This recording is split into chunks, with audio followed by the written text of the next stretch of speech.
The Great Wall of China, maajabu ya ukuta mkuu wa China. Je, unajua kuna ukuta ambao umejengwa kwa maelfu ya miaka, ukapita kwenye milima mikubwa na kuwa mmoja wa alama maarufu zaidi ya ustaarabu wa binadamu? Huu si ukuta wa kawaida, huu ni The Great Wall of China, ukuta mkuu wa China.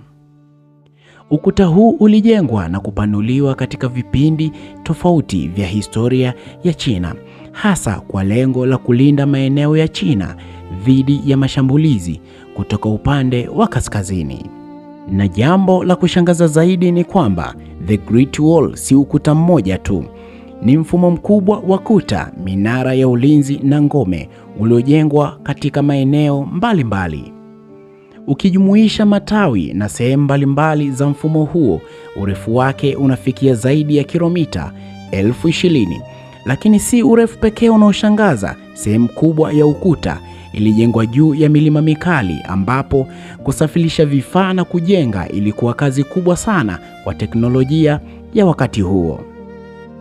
Ndani ya mfumo huu kulikuwa na minara ya ulinzi. Askari walitumia kuangalia maeneo ya mbali na kuwasiliana kwa kutumia ishara kama moshi na moto.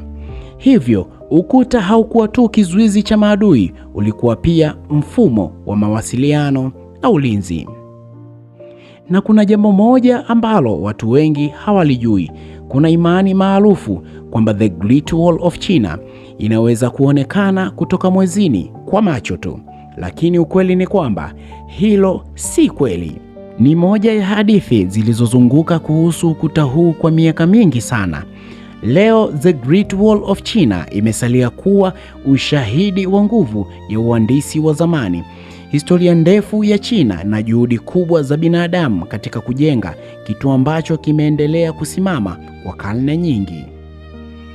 Kwenye miaka ya 1987, The Great Wall ilitangazwa kuwa eneo la urithi wa dunia na UNESCO.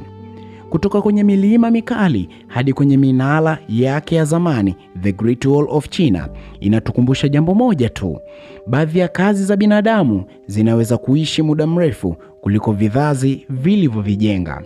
Na hii ni Viziora Media. Endelea nasi kwa simulizi zaidi za kihistoria, teknolojia, michezo na matukio ya dunia. Kwa mengine mengi, usisahau kulike, kushare na kucomment na kusubscribe akaunti yetu ya YouTube. Until the next time, bye bye.